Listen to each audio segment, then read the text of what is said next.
अस्सलाम वालेकुम। Book 2 new Oxford modern English page 80 पर हमने पोइम की रीडिंग और उसकी ट्रांसलेशन कंप्लीट कर ली थी, ब्रदर एंड सिस्टर। इसकी अब हम करते हैं इसके question answers. Where did the children go? बच्चे कहाँ गए थे? The children went to the bazaar. B है what were the children doing there? They were there to buy a little toy. Question C है at first did the children find what they wanted? No, at first they disagreed about what they wanted. Did the children argue? What did each of them do? Yes, they argued. She glared at him. He grumbled.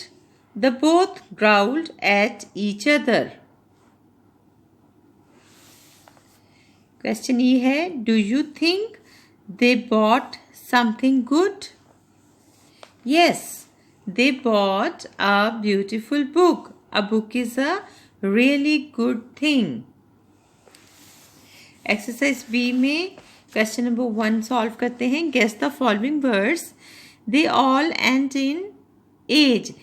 ये आपने clues को देखते हुए पढ़ के इनको आपने solve करना है, गेस करना है कि ये किसके बारे में है, और उन हर वर्ड्स के एंड में आएगा AGE age. For keeping tigers in cage. Found in a book page. Great anger rage. ज़्यादा गुस्सा, बहुत ज़्यादा गुस्सा करना। Money every week wage salary तनख्वाह। A wise man this is difficult, ये थोड़ा मुश्किल है, तो ये है SAGE सेज यानी अक्लमंद आदमी। अब करते हैं एक्सरसाइज C। ये वर्ब्स हैं। Answer the following questions. आपने इस पैटर्न को यूज़ करते हुए इन क्वेश्चंस का आंसर देना है। What is the mast of a ship used for? Mast होता है जहाज या कश्ती का स्तून, ठीक है, बादबान जिसके साथ बांधे होते हैं उसे कहते हैं मास्ट। तो इसका आंसर है it is used for supporting the sails. What is a castle used for? It is used for living in. What is a fishing boat used for?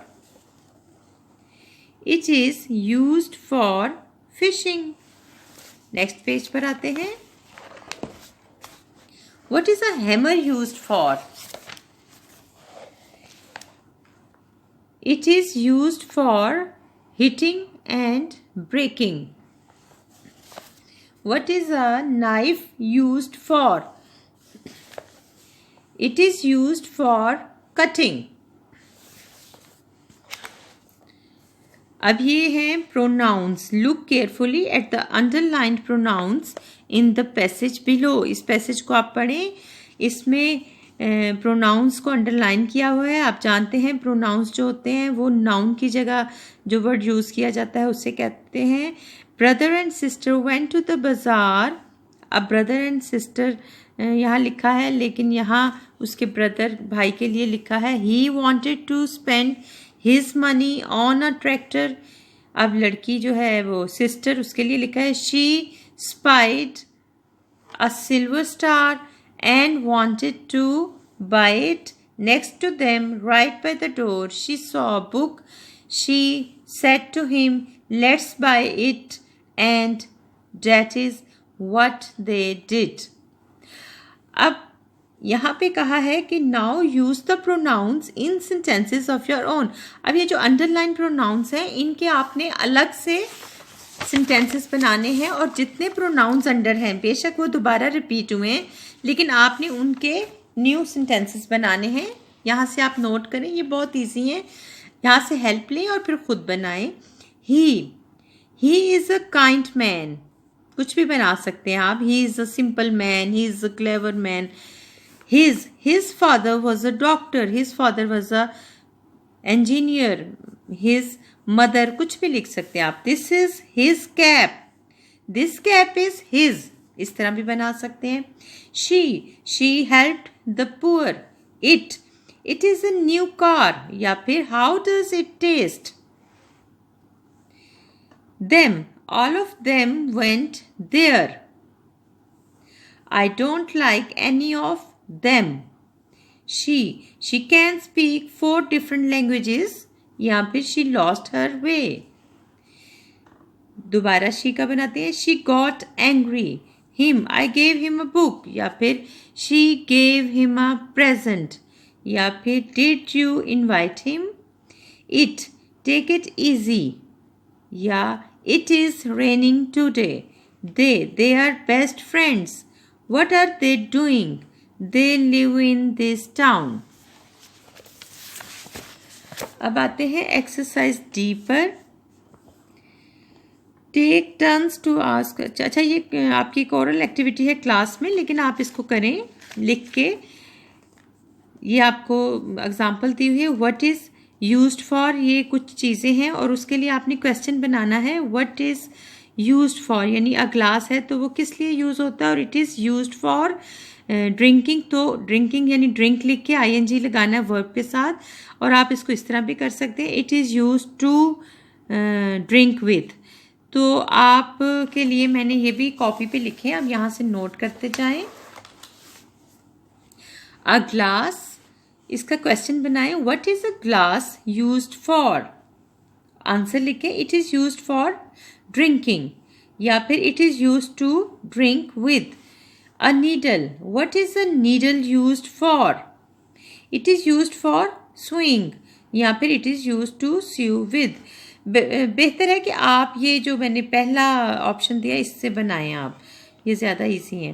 A paint brush, question बनाएं. What is a paint brush used for. It is used for painting. A lid. What is a lid used for. A lid is used for covering pots. A fork. What is a fork used for? A fork is used for eating. A napkin.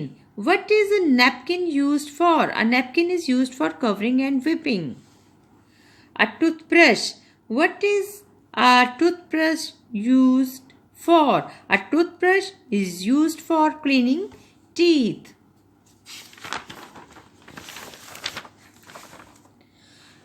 A cap. What is a cap used for? A cap is used for covering head. A pen. What is a pen used for? A pen is used to write with. या फिर a pen is used for writing. A tin. What is a tin used for? A tin is used for storing dry foods. A vase. VASE. Guldan. What is a vase used for? A vase is used to keep flowers for decoration. A saw. What is saw used for? A saw is used for cutting wood. An eraser. What is an eraser used for? An eraser is used for erasing something made with a pencil. A chair. What is a chair used for? A chair is used for sitting. A matchstick. What is matchstick used for? A matchstick is used for lighting fire. LIGHTING. Lighting fire. An umbrella. What is an umbrella used for? An umbrella is used as a shelter against rain and sun. Shelter की spelling note कर लें. SHELTER. Against AGAINST. Rain and sun. Exercise A, composition. Question number 1. Use the following phrases in sentences of your own. As light as a feather. These are figure of speech जिसमें 2 different चीज़ों में मवाजना यानी comparison किया जाता है. Like या as का use करते हुए. इनको सिमिलीज भी कहते हैं. तो इसको हम करते हैं। मैंने आपके लिए यहाँ इसके सेंटेंसेस बनाए हैं। As light as a feather यानी एक्सट्रीमली लाइट वेट, इतना हल्का जितना पर। सेंटेंस देखिए, I feel as light as a feather. दूसरा सेंटेंस बनाया है। मैं दो दो सेंटेंसेस इसलिए बना देती हूँ ताकि आपको अच्छी तरह हेल्प मिल जाए और फिर आप खुद भी कोशिश करें। My shoes are as light as a feather. B है एज गुड एज गोल्ड यानी सोने जैसा अच्छा। The advices of elders are as good as gold. या फिर if a child is as good as gold, they behave very well. C है as proud as a peacock यानी बहुत ज़्यादा मगरूर या खुद पसंद, खुद गर्ज होना। She is as proud as a peacock। या फिर the boy was as proud as a peacock when he showed his new car। D है as dry as a bone, हड्डी की तरह खुश्क। The soil was very hard and as dry as a bone. या फिर this tree is as dry as a bone. E है as green as grass यानी very green in colour. या फिर लिटिल एक्सपीरियंस और नॉलेज, कम तजर्बा रखना, उसे भी कहते हैं as green as grass. The water of the lake is as green as grass यानी बहुत सब्ज है। या फिर let him pass through this time because as green as grass. अब है इसका एक्सरसाइज ई का question number 2। Choose one of the phrases and use the idea in it to write a short paragraph about something. तो इन्हीं phrases में से एक phrase के ऊपर उन्होंने यहाँ पे पैराग्राफ लिखा है और उसके मुतल्लिक पिक्चर भी ड्रॉ की है। आप इसी तरह अपनी पसंद का एक यहाँ से चूज कर लें और उसके ऊपर पैराग्राफ लिखें छोटा सा। तो मैंने आपकी हेल्प के लिए यहाँ पे लिखा है as light as a feather के ऊपर। A few days ago my mother bought a pair of shoes for me. At first I did not like them, but when I put them on, I felt they were as light as a feather. They make me very comfortable. When I run with them on, I feel I am flying. तो ये हो गई आपकी poem brother and sister complete. मेरा channel subscribe करना मत भूलिए। Thank you. अल्लाह हाफिज़।